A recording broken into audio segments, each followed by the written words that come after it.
Naqueles tempos, a Itália nossa passava uma crise dolorosa. Os partidos revolucionários perturbavam a península. Impostos e taxas atingiam sem remissão.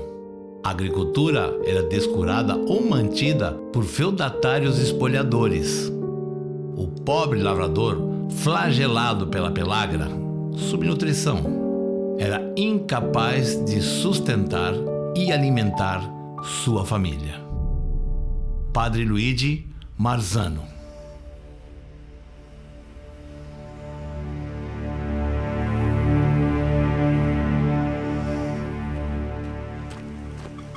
Cento e 44 anos se passaram desde o dia em que o primeiro grupo de imigrantes italianos atravessou o oceano para se fixar na colônia Zambuja, sul do Brasil, em busca de melhores condições de vida.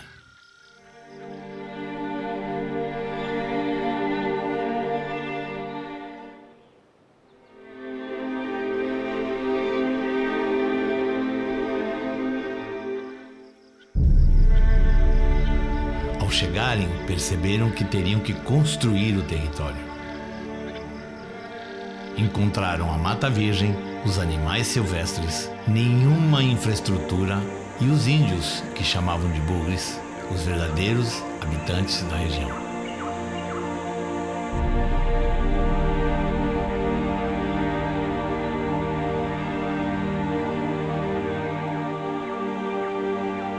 Sem condições de retornar ao país de origem, submeteram-se a derrubar a mata, construir as casas para abrigar suas famílias. Os antepassados foram grandes desbravadores e lutadores.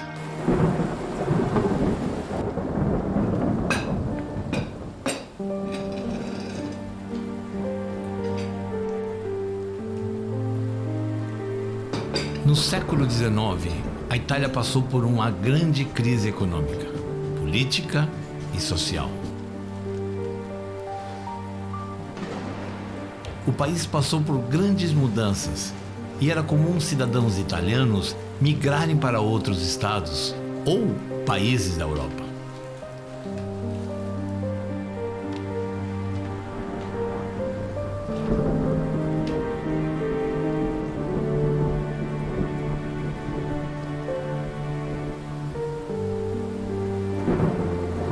Um dos fatores decisivos foi o desenvolvimento industrial, o que resultou na redução da força agrícola, causando milhões de desempregados e gerando fome em diversos estados do país.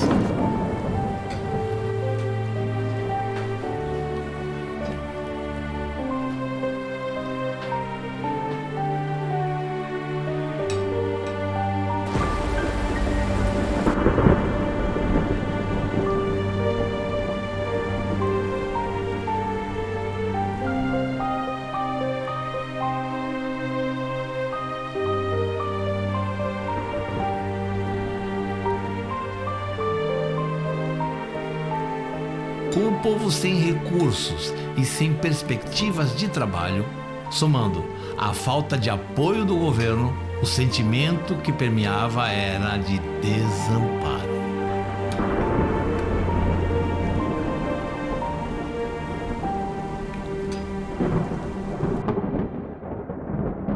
A oportunidade.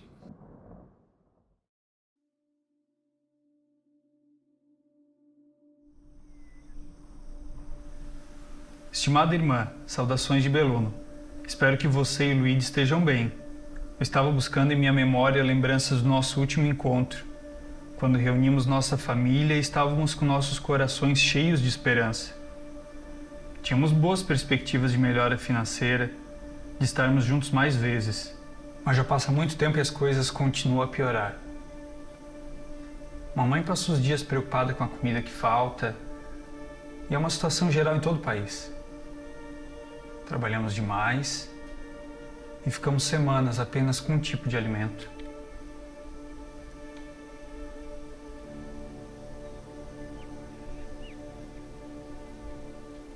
Pelo menos encontramos formas de não passar por momentos de fome extrema.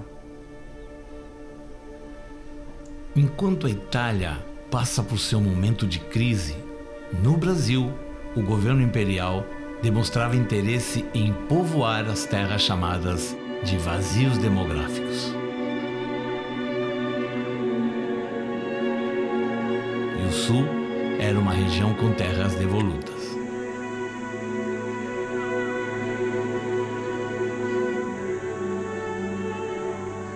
O território sul do Brasil, ele é ocupado pelo sistema de Seis Marias. Só que esse sistema ele não deu muito certo, porque as pessoas que ganhassem essa terra elas tinham que ocupar. Existiu na época ainda um grande chamado vazio demográfico dessas terras. Com isso, em 1850, então o governo ele cria a lei de terras, aí se torna as terras devolutas. Quem ganhou essas terras e não ocupar, teve que devolver ao Império para que elas sejam vendidas e ocupadas. O governo então resolveu ocupar essas terras e com isso ele promove uma política de importação desses imigrantes para que ocupem essa terra, esse território vazio no sul do estado.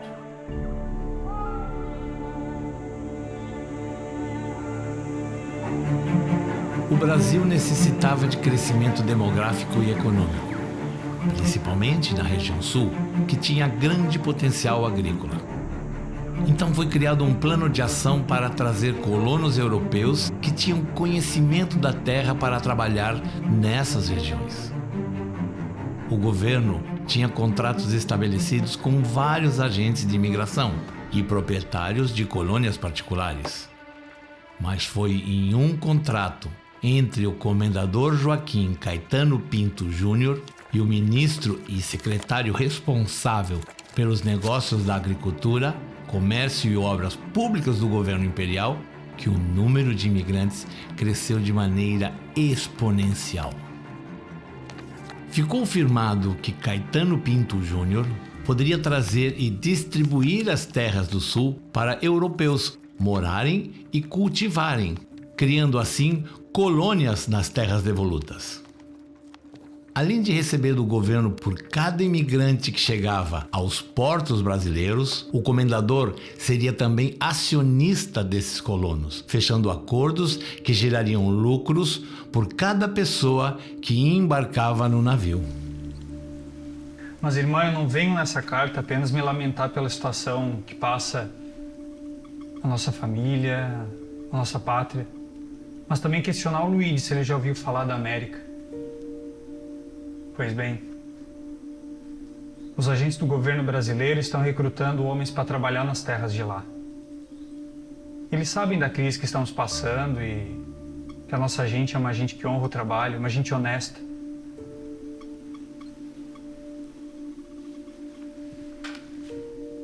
Até parece que o mundo está vendo tamanha injustiça e está querendo nos dar uma segunda oportunidade.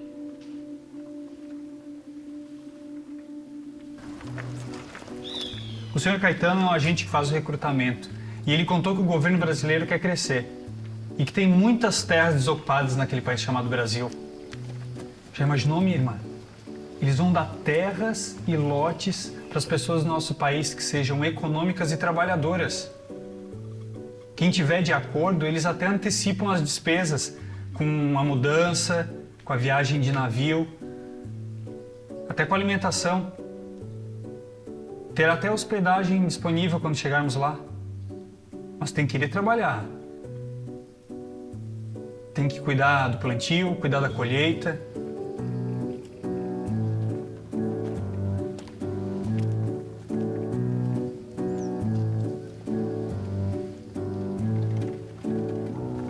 Eu sei que o Luigi trabalhou desde garoto na serralheria do tio dele e nunca foi para o campo. Mas eu acredito que esse é um momento interessante para vocês. Ele também me falou que não quer mais a situação e está disposto a aprender alguma coisa nova para conseguir algum dinheiro. Nosso irmão Ângelo está bem entusiasmado, está disposto. Ele ouviu dizer que as terras de lá são férteis, são terras novas e que dá frutos abundantes. Ele também ouviu falar que muitos que foram para lá enriqueceram. É no mínimo intrigante, não acha?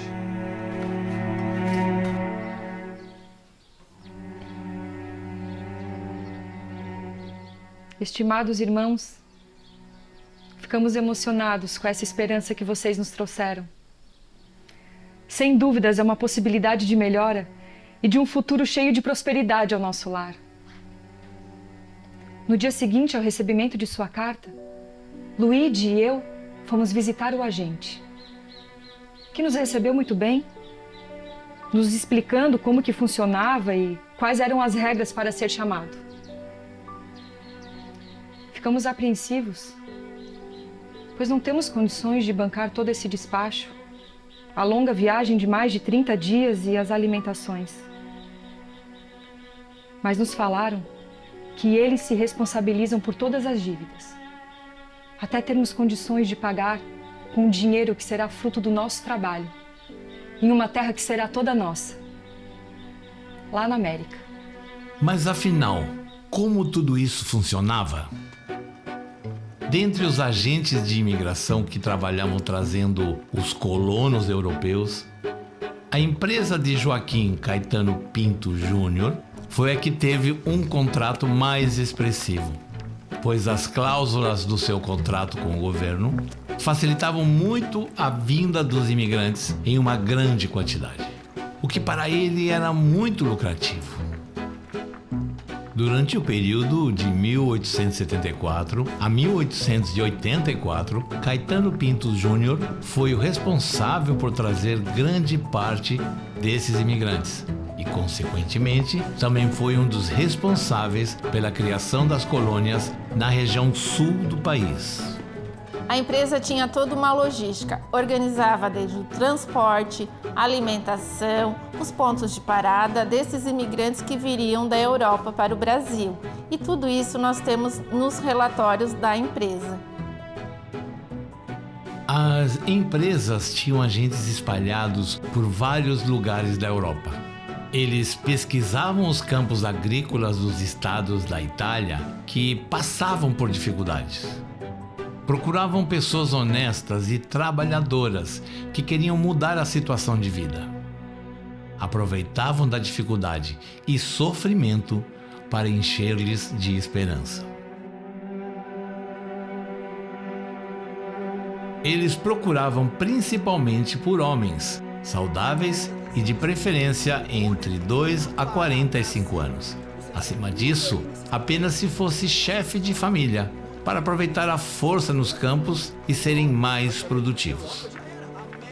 Havia algumas regras para serem aceitas, como, em primeiro lugar, e isso acima de tudo, o colono para ser aceito deve ser homem trabalhador, homem econômico, pessoa morigerada, assim como todas as mais pessoas de sua família.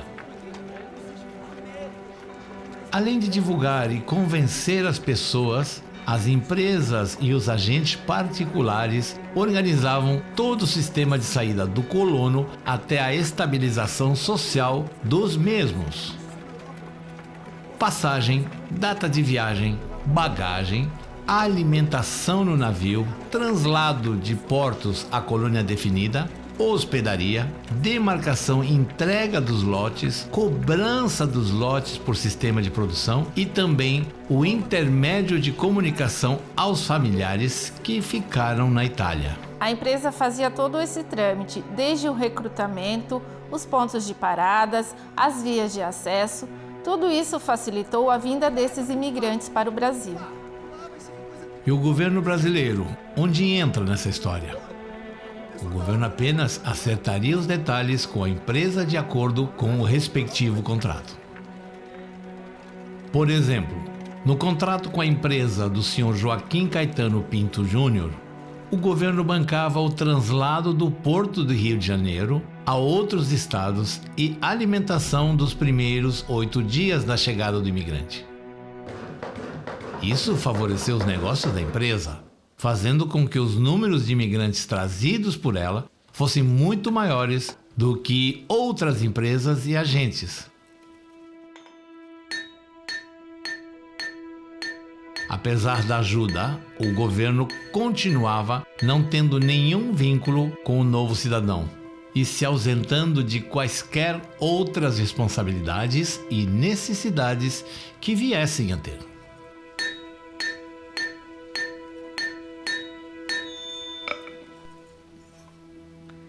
Temos muito a decidir.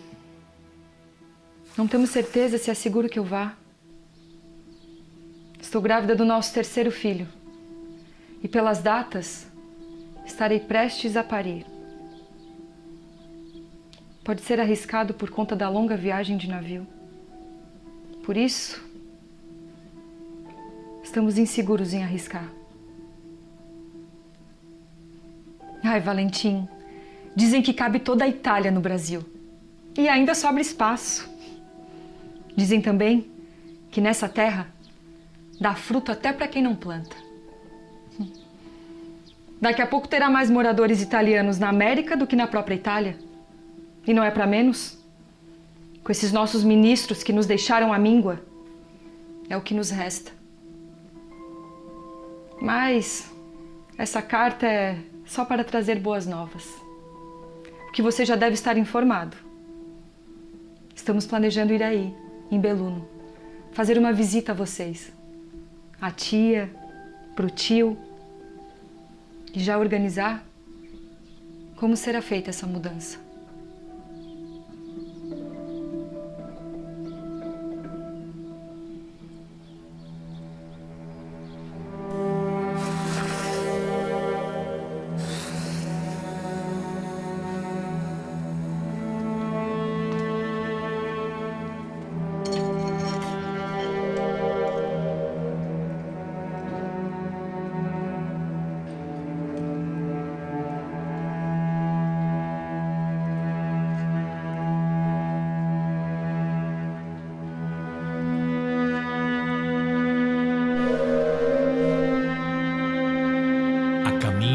Do sonho.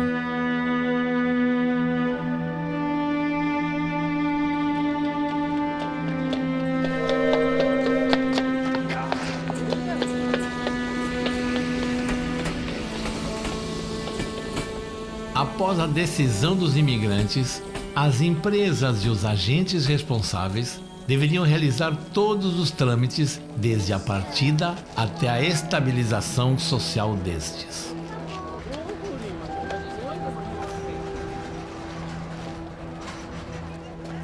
A viagem, que tinha duração de aproximadamente 40 dias, era feita de navio e era também o primeiro grande desafio enfrentado pelos imigrantes em todo esse processo.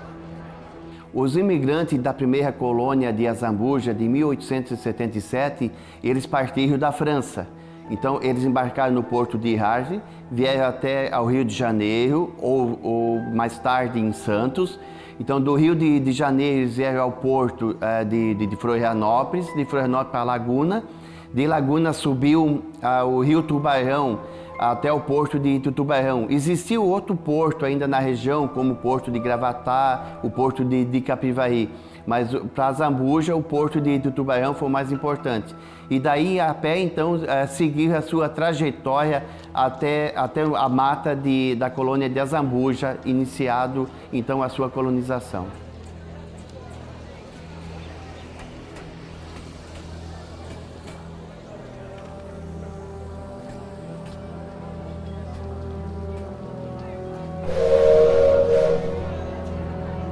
Os navios eram fechados por colônias, ou seja, o colono sabia desde o início exatamente para onde estava indo.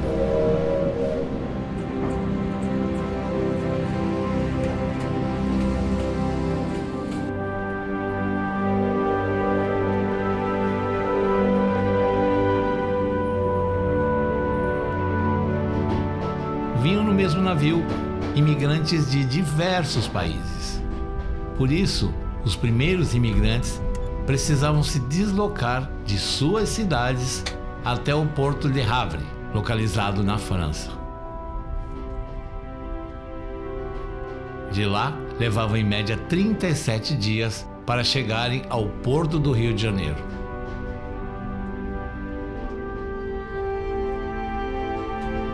Onde descansavam para seguir a viagem até o seu destino final.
Estimada mamãe e irmã, chegamos ontem na capital do Brasil, Rio de Janeiro.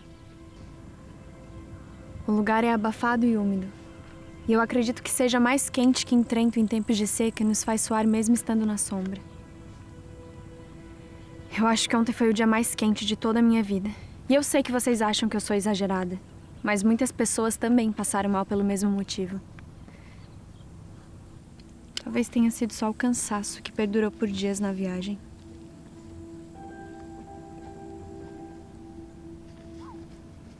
Eu espero voltar aqui em outra oportunidade, porque o lugar é lindo.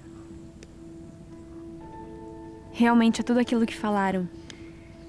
Tem muito verde, frutos e o mar.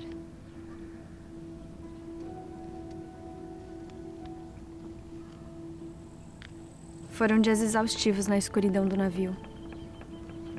Íamos poucos momentos por semana tomar banho de sol e era importante para que não ficássemos ainda mais doentes.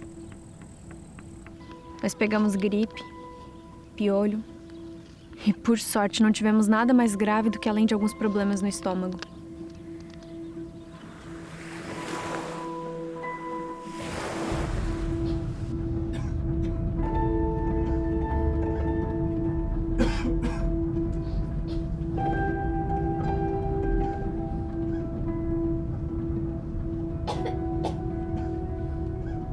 Eu não quero preocupar você e a mamãe. Mas as refeições não eram nada daquilo do que haviam nos prometido. O pão era pouco. E à noite, tudo que nos davam para comer era uma bola de farinha e um copo de café.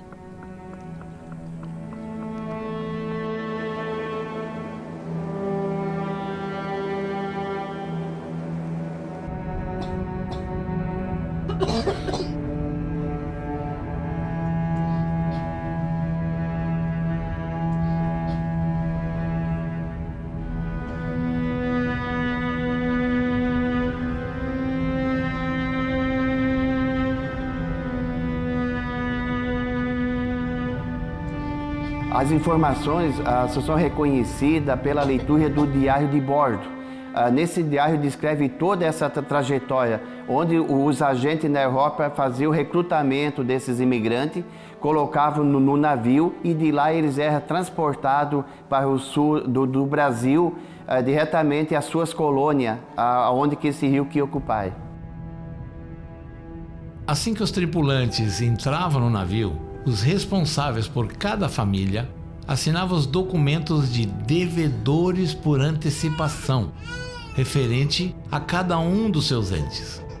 Era cobrado a passagem de cada um, a bagagem, a alimentação e as terras. Esse valor deveria ser pago em 5 anos, com um adicional de juros de 6% ao ano. Porém, os acionistas e o governo, sabendo que pragas poderiam se instalar e que havia grande índice de mortalidade, não se responsabilizavam pelos custos.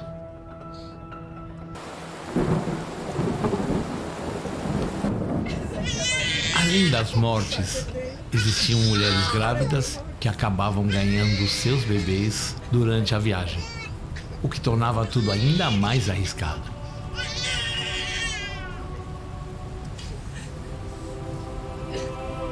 E para somar a todos esses riscos, acontecia de agentes desviarem os barcos para outras localidades, causando ainda mais desilusão aos colonos que já estavam sendo tratados como mercadorias.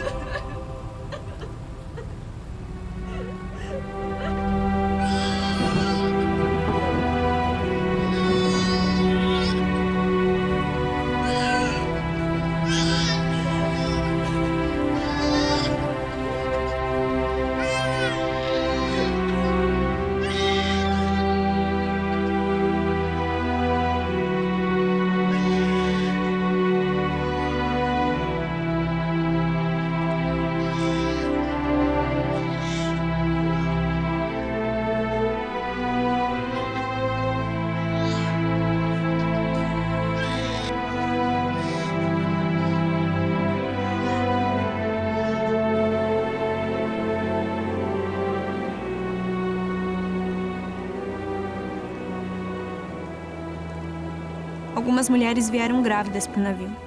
E realmente não teria sido nada bom para você e pro seu bebê, minha irmã. Apesar do Luigi estar sentindo muito essa falta e a falta das crianças, nós tomamos a decisão certa.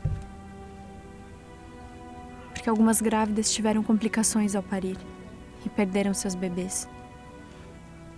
E outras não resistiram.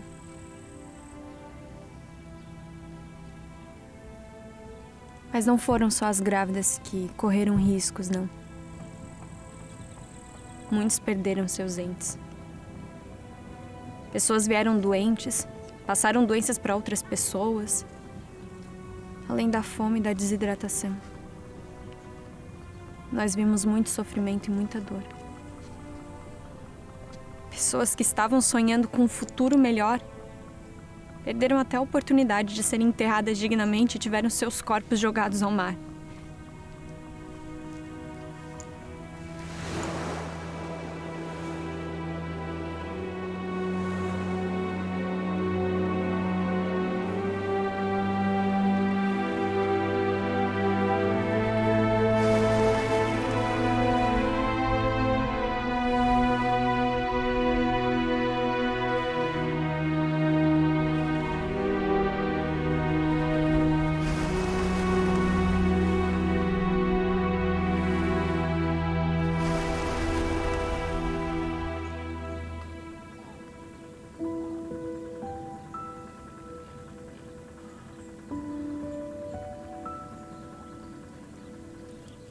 Nós estamos rezando muito, porque ainda faltam alguns dias para chegar ao lugar que está nos esperando. E precisamos de saúde, porque trabalho é o que não vai faltar. Os nossos irmãos já assinaram o compromisso de dívida assim que entramos no navio. Você conhece o Valentim. Ele ficou dias preocupado, nervoso, fazendo contas imaginárias. O Luigi e o Ângelo até tentaram acalmá-lo. Ele fica se questionando se tomou a decisão certa. Mas nós não queremos preocupar vocês. Nós estamos vivos e, o mais importante, unidos. Agora eu tenho que partir. Em breve nós vamos conhecer o nosso futuro lar. A palavra migrante e suas derivações surgiram após a Primeira Guerra Mundial em 1918. Para se referir aos patriotas sem Estado que buscavam refúgios seguros em busca de sobrevivência. Os imigrantes eram identificados como almas. Enquanto não quitassem as dívidas, o governo brasileiro se isentava de auxiliar em qualquer necessidade que os imigrantes viessem a ter durante o período de estabelecimento social. Então, em seus relatórios, eles escreviam assim: a colônia espontânea teve seu começo em 1874, com 52 famílias. Nos fins de 1878, contou com 122 famílias com 716 almas. Tem atualmente 920 almas ao todo. Devido a esse aumento, somente os nascimentos e novas admissões de parentes e agregados, porque desde que foi demarcado o patrimônio não havia mais lotes a comprar. É fato que a venda de terras foi interrompida somente pela medição de patrimônio e não por falta de pretendentes. As promessas eram as melhores possíveis. Aqui eles iam encontrar terras boas, iriam encontrar casa, iriam encontrar um espaço para eles viver, seria o melhor espaço para eles. Mas não foi isso que aconteceu.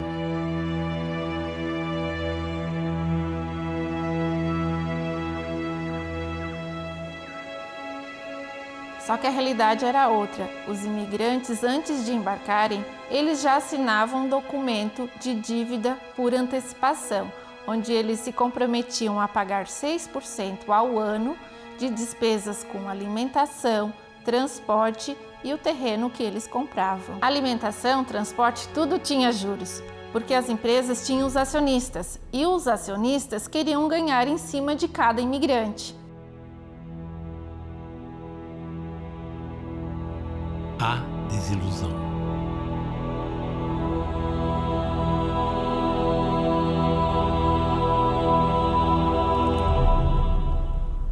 Querida mamãe e irmã, sentimos muito por ficar tanto tempo sem enviar uma carta ou fazer algum contato. Mas eu venho através desta lhes informar o que realmente está acontecendo e infelizmente eu não trago boas novas.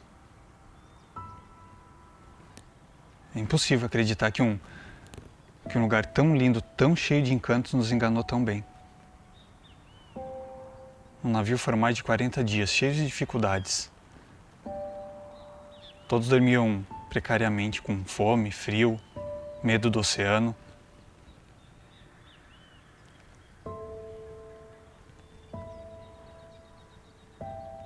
E ainda vimos familiares de amigos e amigos falecerem.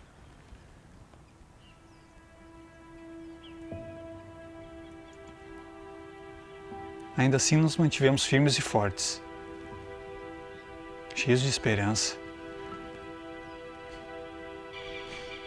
Mas acabamos por descobrir que tudo não passava de uma falsa promessa. Nós chegamos ao sul em outro navio, enfrentando uma tempestade de verão. Ao descermos, não havia ninguém esperando pela nossa família. E pior que isso, nada estava preparado para nos receber. As cidades mais próximas não têm estrutura e nós não conhecíamos ninguém. O Sr. Hugo, que trabalha para o governo brasileiro, disse que o Sr. Caetano chegará no inverno, que acontece perto do mês de julho. E até lá nós morreríamos de fome. Ele então nos deu duas opções: ficar na cidade e as mulheres tentarem um emprego na casa de alguma família e os homens trabalharem no engenho de farinha ou na pescaria, ou então tentarmos entrar na mata, nas terras que nos asseguraram, sendo que, dentre tantas promessas bem contadas,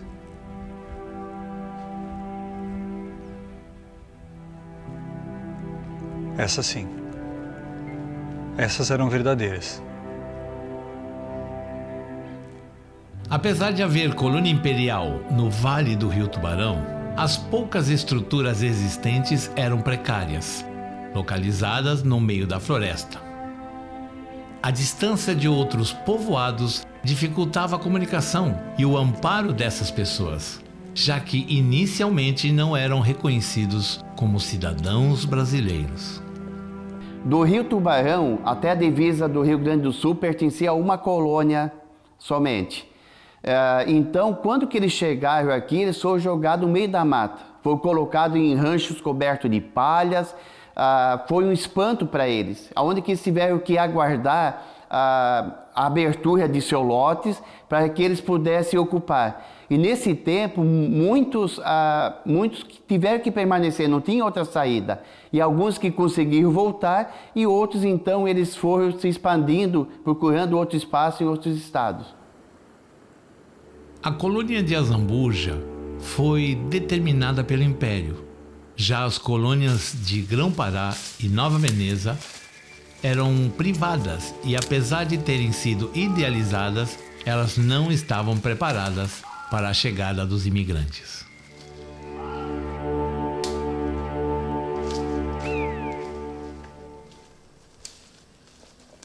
Era necessário aguardar o agente responsável para fazer a demarcação dos lotes e finalmente entregá-los para as famílias. Porém, como ainda levaria alguns meses para esta realização, o governo imperial autorizou que muitos desses imigrantes encontrassem as terras de acordo com as instruções e abrissem as matas e campos para o plantio.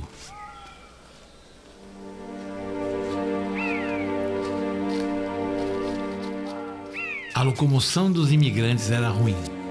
Não haviam estradas, somente picadas. Às vezes era necessário atravessar rios de grande profundidade e correnteza. Para se alimentar, utilizavam-se da pouca comida que a colônia disponibilizava e completavam com a colheita de frutos e raízes que encontravam. além de animais de pequeno porte que conseguiam caçar. Tudo isso era muito perigoso, pois na mata existiam animais selvagens que atacavam e eles tinham que se proteger. Passavam dias na mata até retornarem aos ranchos.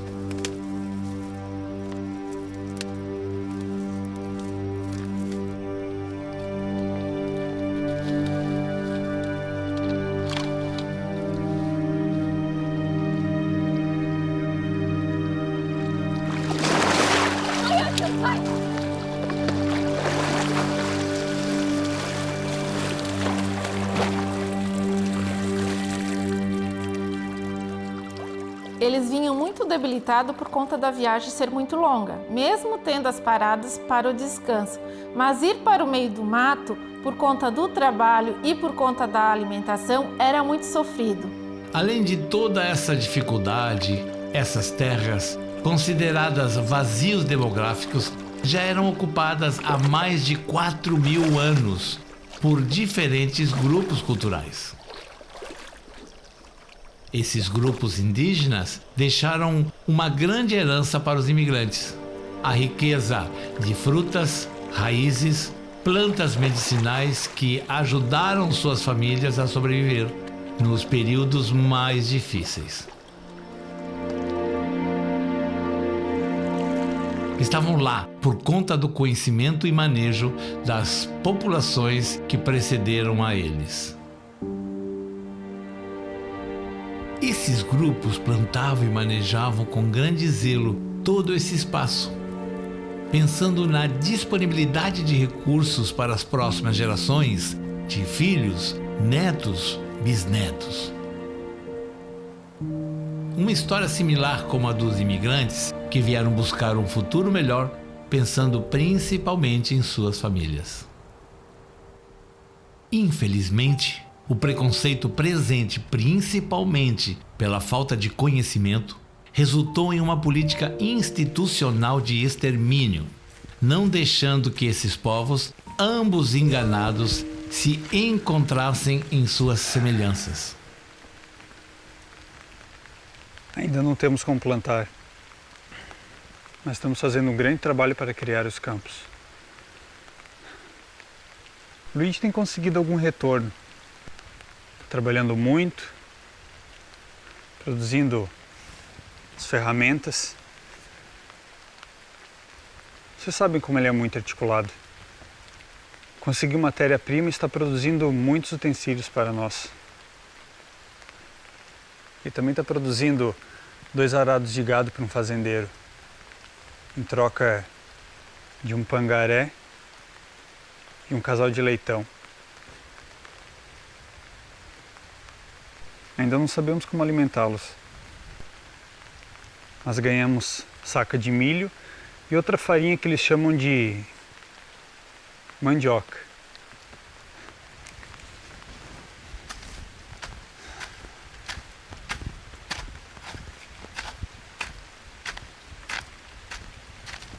Ele tem trabalhado muito para produzir essas ferramentas. Mas em breve ele vai conseguir muitos utensílios para nossas casas. Foi mais de um dia para chegar até Tubarão, onde conseguimos enviar as correspondências. Por isso demoramos tanto.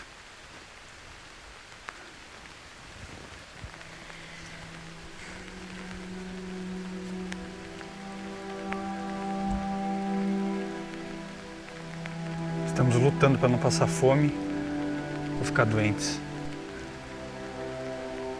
já que os recursos são limitados.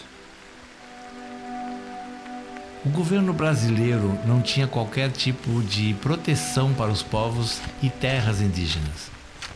Pelo contrário, a administração da colônia criou um manual de como o imigrante deveria agir com os indígenas. A política frágil em relação às terras e povos indígenas deixou o caminho livre para a execução de ações contra esses grupos.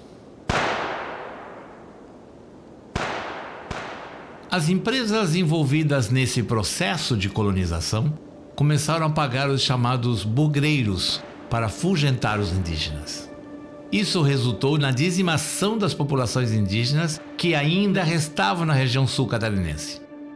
O governo não tinha envolvimento direto com as mortes indígenas, mas era conivente com tudo que a empresa executava a favor da desocupação das terras. Assim, teriam mais lotes para negociar com os colonos europeus.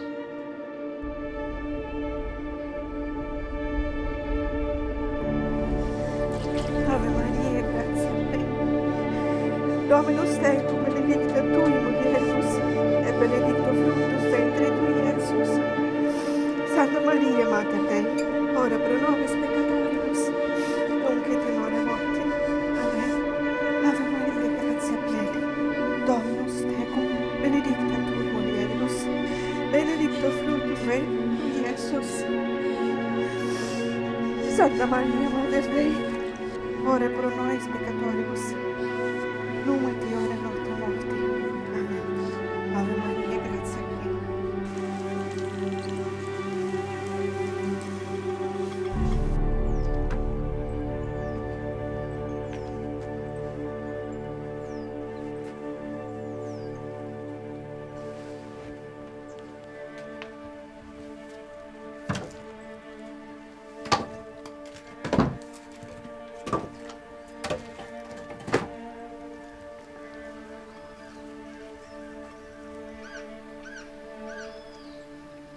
Nas últimas semanas, a Luísa teve uma febre severa e por pouco não perdemos ela.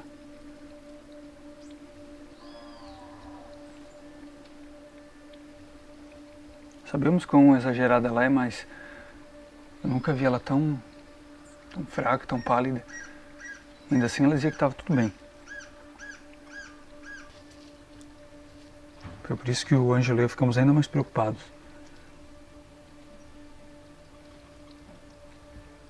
Por sorte, a senhora Bertoni cuidou dela como uma filha e agora ela está bem. Está se recuperando.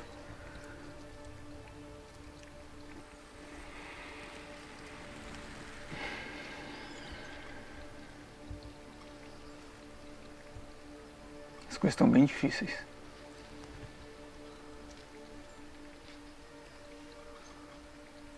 Eu também me arrependo de ter acreditado em toda essa história, ter trazido nossos irmãos, seu marido para sofrerem aqui.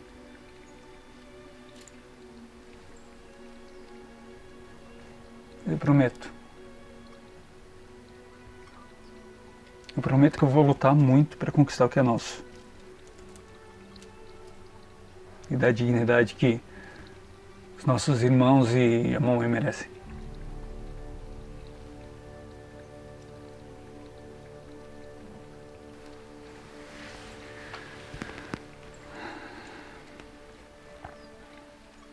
Eu não sei como é que a gente vai quitar as dívidas com a vinda pra cá. Dizem que precisa ser em 5 anos, mas sinto que não é o tempo suficiente.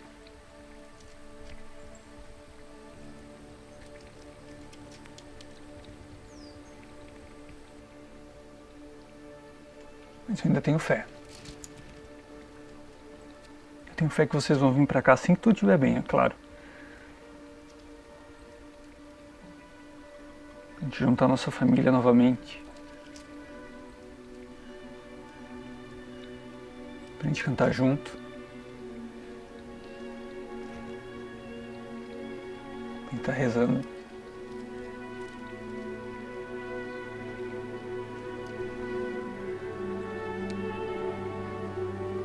Rezem por nós. Estamos sempre rezando por vocês.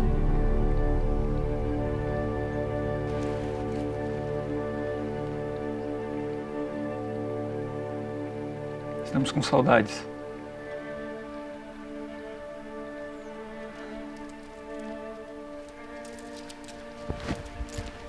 Houve reclamação pelos imigrantes que não estavam sendo cumpridas as promessas que a colônia fez a eles. Com a vida do cônsul nessa região, Então eles falaram para o cônsul tudo o que estava acontecendo. E com isso, então, com esse relatório do cônsul, a Itália trancou a vinda desses imigrantes para o Brasil. Por esse motivo, os acionistas precisaram pensar em uma nova estratégia para que os familiares dos colonos que já estavam estabelecidos no Brasil fossem atraídos e viessem por um desejo espontâneo de se unir com a família.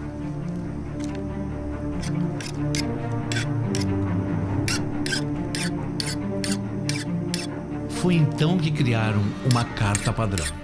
E nela, a família ficaria sabendo de todas as maravilhas que os colonos estavam vivendo aqui. E assim, mais uma vez, um grande número de italianos foram enganados. Estimados parentes e todos os amigos, mediante esta ocasião, está aberta a imigração para a colônia de Grão-Pará, na província de Santa Catarina, município de Tubarão. A todos aqueles que, com sua própria vontade, tiverem interesse em vir e abraçar esses benefícios, podem vir. Mas lembre-se, é importante que seja agricultor, artesão, trabalhador, econômico e de bons costumes. Se não tiver esses requisitos, não devem vir, pois nessa colônia só vem gente boa e, com sorte, retornarão ricos e felizes. Só recomendo a todos que quiserem vir que venham já, sem perder tempo, pois nessa colônia vem gente de outras colônias mais inferiores. E quando a colônia estiver toda ocupada, fechará a imigração. Mas para vocês e todos aqueles que quiserem vir, venham sem medo, pois eu já falei e combinei tudo com o senhor diretor da colônia.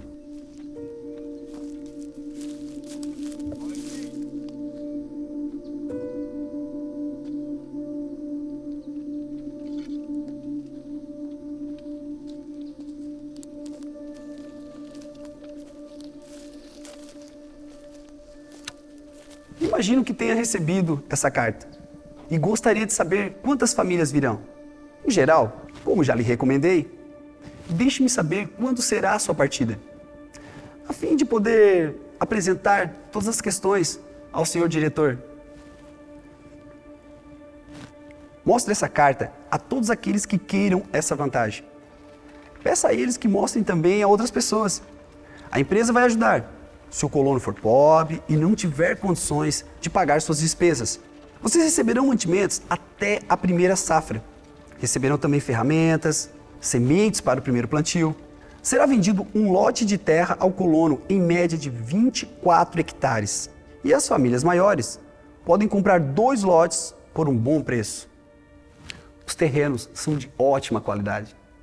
Digo isso porque eu mesmo tenho visto. Bom ar, bom clima, lugar saudável. Pode-se até plantar as sementes da Europa. Vocês receberão um terreno com uma casa provisória, uma área de mato já derrubada, onde vocês poderão chegar com suas famílias, se estabilizarem e já iniciar o primeiro plantio sem perder tempo. A empresa ajudará até na venda de sua produção. Em 4 anos, você poderá começar a pagar com dinheiro o seu débito. A empresa fará um registro do andamento, do seu trabalho, da sua produção, para que o excedente possa ser vendido ao mercado. Isso será fundamental para a sua felicidade e independência. Com o tempo, terá muito para vender e, com isso, muito dinheiro.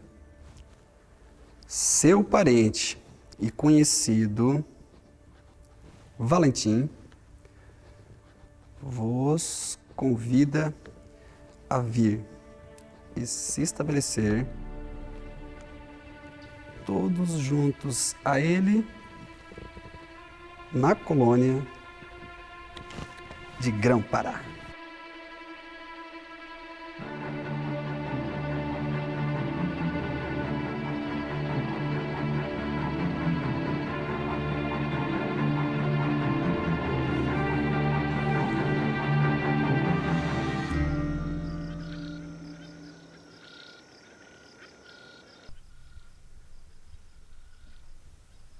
Estou muito confusa,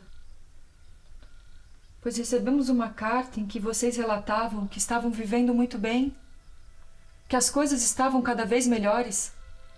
e que está chegando a hora de irmos para o Brasil também.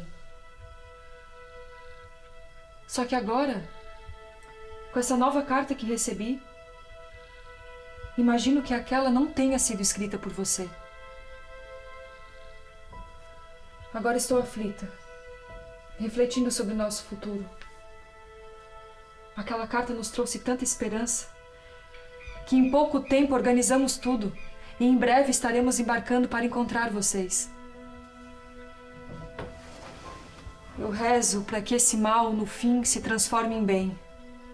Afinal, não podemos perder a fé em Deus. Continuamos pedindo para que Maria, mãe de Jesus, que faz tantas graças por tantas famílias, fazer mais essa pela nossa.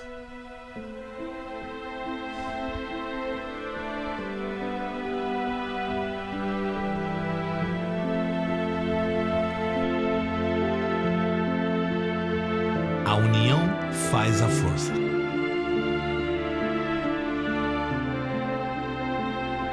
Com tantas dificuldades, as famílias que formavam as colônias precisavam estar unidas e organizadas. E desta forma, agilizar o tempo de produção e facilitar a mão de obra. Toda a produção excedente ao pagamento da dívida permitia a comercialização. E desta forma foram trocando materiais para a construção de casas mais seguras e conquistando dinheiro em espécie. Mas esta não era a realidade de todos.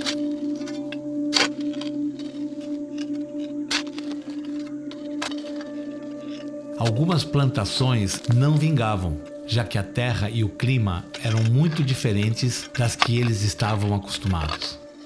Era preciso testar quais plantas e espécies funcionavam na região. A mão de obra que a colônia queria é agricultores, é colonos. Só que para sair da sua crise, muitas pessoas com profissões de mecânicos, com profissão de cervejeiro, com profissão de maquinista, colocavam como colono para poder vir a essa colônia. Então, essa comprovação nós conseguimos ver pelo censo de 1884, onde que descreve a sua real profissão. Então, as terras que não estavam produzindo eram devolvidas. E se não houvesse o pagamento da dívida dentro dos acordos, as empresas estavam autorizadas a tomar posse. O medo e a angústia das dívidas, dos juros sobre as terras, faziam com que muitos imigrantes fugissem, com medo de serem presos. Além da vergonha do fracasso.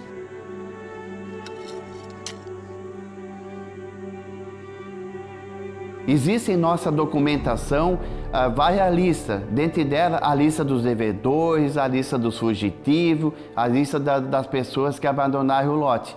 Até o ano de 1900, a lista dos devedores é enorme ainda do lote dentro da colônia. Apesar de tudo isso, a própria colônia começou a se fortalecer e se defender economicamente. As famílias que haviam pago suas dívidas na compra da terra procuravam auxiliar no pagamento da dívida dos seus familiares ou conterrâneos.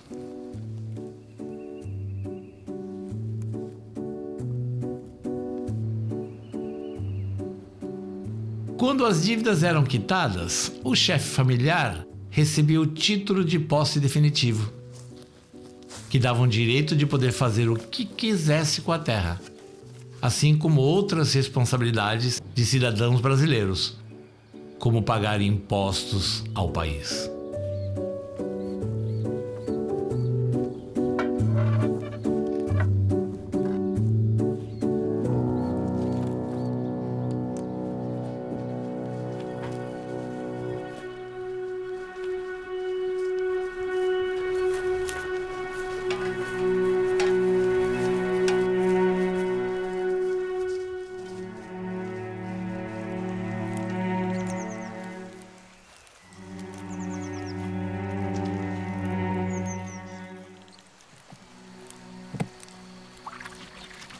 Querida irmã, as coisas não são fáceis por aqui. Estamos lutando e sobrevivendo a cada nova dificuldade. Contamos os nossos ganhos todos os dias para pagar as nossas dívidas e, enfim, trazermos vocês para cá.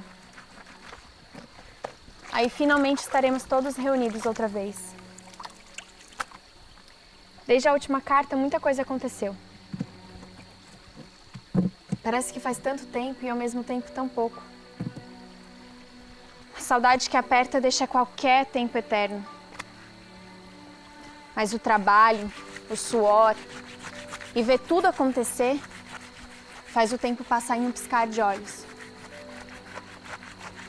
Aqui a união fez a força. Só com a ajuda de outras famílias conseguimos conquistar tudo que temos hoje. Aliás, todos nós fomos para a roça. Abrimos os campos, plantamos, colhemos, inclusive eu. Eu também sou a responsável, junto da senhora Bertoni, pela roupa e pela comida. Levamos a comida todo dia para a roça. Comemos polenta no jejum, no almoço e no jantar. É raro quando temos pão, mas às vezes conseguimos algum tipo de farinha. À noite eu percebi que nem sempre queriam comer polenta. Então ensinei a técnica da mamãe para a senhora Bertoni e escondemos um pedaço de salsicha dentro da polenta, para eles procurarem enquanto comiam. Adivinha quem foi o primeiro a pegar? O Valentim, que caiu aos prantos se lembrando da nossa infância. Ele ainda conseguiu dividir o pedaço dele com o Ângelo e com o Luigi. Eu tenho muito orgulho do nosso irmão. Eu acredito que as coisas vão melhorar.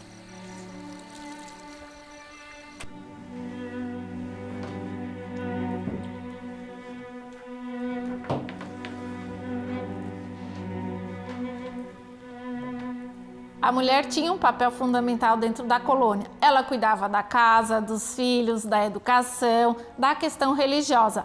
Além disso tudo, ela precisava trabalhar com o marido no trabalho pesado da lavoura. Então, toda essa questão da mulher dentro da colônia, ela está sendo ainda um pouco... Falta contar ainda. Eu acho que falta dizer o valor dela, diferentemente dessa colônia. Ela está um pouco escondida dentro de um sistema, dentro de uma cultura. Algumas famílias uniram em matrimônio seus filhos, para que desta forma ampliasse o seu poder financeiro. Além de aumentar a natalidade da colônia, garantia uma alimentação mais diversa, possibilitando maior liberdade entre troca de insumos familiares.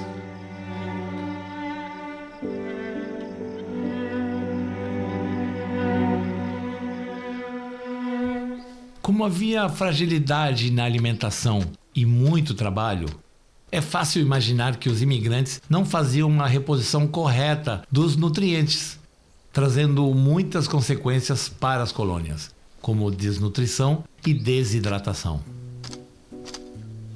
A empresa disponibilizava visitas de enfermeiros para as colônias, mesmo que muitos não tinham estrutura para arcar com o tratamento específico. Eles então orientavam para que os imigrantes cultivassem um quintal com certos tipos de ervas para o preparo de chás e tinturas. Os enfermeiros que eram responsáveis para fazer a visita para essas famílias. E visitando as famílias, conseguiu saber, ver se as pessoas estavam bem, qual era a doença que tinha. Essas informações a gente consegue ver nos relatórios feitos pelos enfermeiros, onde tem também o relatório dos tipos de doença, o que foi dado, o que foi tratado, foi utilizado óleo de rícino para dor de cabeça, óleo de rícino para dor de barriga, óleo de rícino para dor no braço. E também temos o relatório dos óbitos, onde descreve, essa pessoa morreu gritando de dor na cama, essa pessoa está entravada há muito tempo, faleceu na cama. Então a gente vê a dificuldade que eles tinham na saúde durante a imigração. A falta de proteína foi uma dificuldade na época dos imigrantes, onde que tinha a doença famosa pelagra, a doença onde que eles não conseguiam mais trabalhar. E existe nesse relatório que os médicos dizem, olha, se eles não pararem de comer essa farinha de milho cozida, eles vão adoecer mais ainda, eles podem falecer. porque eles comiam polenta de manhã, polenta meio-dia, polenta à noite, e eles tinham dificuldade. A única proteína que conseguiam no início era por meio das caças de animais em seus lotes. Cada família possui lotes separados aqui. E a gente está sonhando em comprar os lotes sem famílias para ampliar com a nossa plantação e, claro, com a nossa família. O Ângelo chama eu e o Valentim de sonhadores. Mas é verdade. Eu já até imaginei como vai ser a sua casa com o Luigi.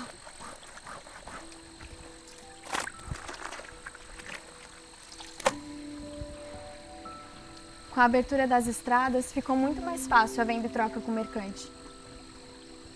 As terras daqui também são muito difíceis, mas a cada dia que passa, a gente está aprendendo melhor a trabalhar com ela. O clima daqui é difícil, mas eu percebo que tem alguma similaridade com o tempo da Itália. O verão é muito abafado, e o inverno é tão rigoroso que chega a doer os ossos, principalmente ao amanhecer, quando a gente vai para a roça.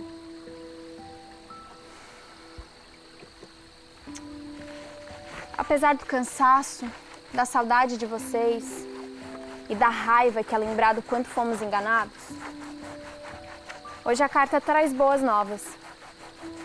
Estamos finalmente conseguindo nos estabilizar. Ainda é muito difícil, tem muita coisa a ser feita. Mas com o trabalho, com a fé, eu tenho certeza que as coisas vão melhorar. Luísa! El mañana é pronto! Ven, que es hora de merendar en campaña!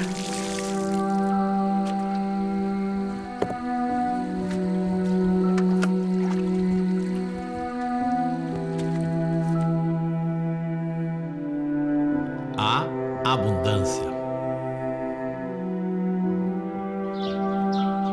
Quando as empresas responsáveis pela imigração fizeram a demarcação dos lotes por colônia, eles planejaram estrategicamente os espaços de terras vazios, intercalados com os espaços ocupados pelas famílias, de forma que com o crescimento das colônias e das famílias, aquelas terras fossem vendidas, gerando assim mais lucro.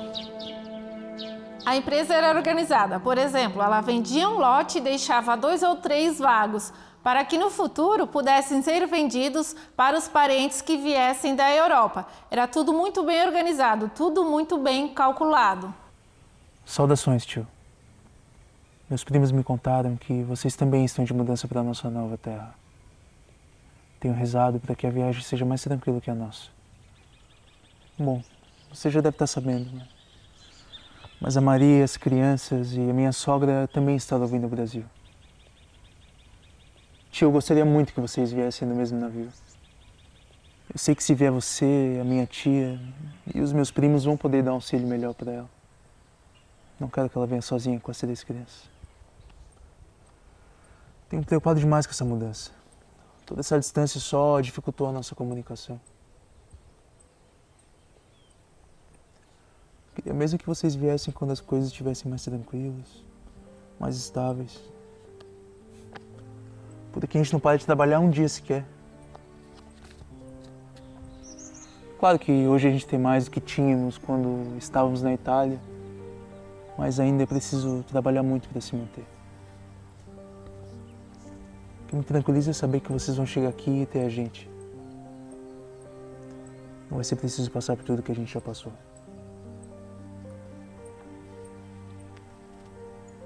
Confesso que não vejo a hora de ter vocês aqui para ajudar a gente. E poder finalmente segurar a Valentina pela primeira vez em meus braços.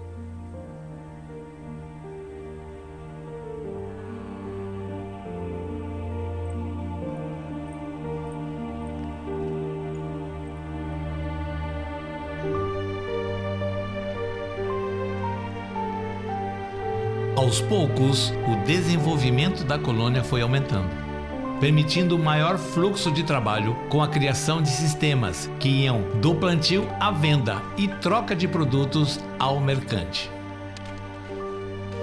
Mas um fator que impulsionou e facilitou a vida dos imigrantes foi a construção das estradas como a estrutura mais adequada para o trajeto entre as colônias e os centros maiores.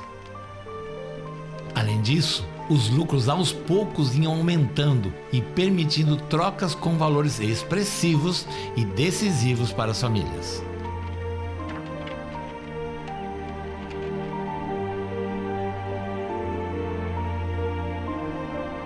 Com o tempo, houve melhoria na sua alimentação. Então, começaram a produzir o feijão, o arroz, começaram a ter alguns animais, por exemplo, os porcos, as galinhas. Só que as galinhas eram somente aos domingos ou quando ficavam doentes para a sopa. Então, houve uma melhoria assim, na questão de vida desses colonos. Os italianos sempre foram conhecidos por sua intensidade, pela sua paixão pelos sabores de uma boa comida, de uma boa bebida. Enriqueceram muito a cultura e a gastronomia do Brasil, que até hoje vive os reflexos de suas heranças culturais. Chegou a polenta, da cabra mãe, dirá. Segura ali, Nena. Vamos lá, Nena, ajuda aí a mãe. Olha aí. Isso! Agora sim, né? Além da música, da dança, nos ensinaram como aproveitar uma boa festa.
Hoje no Brasil há mais de 30 milhões de descendentes italianos.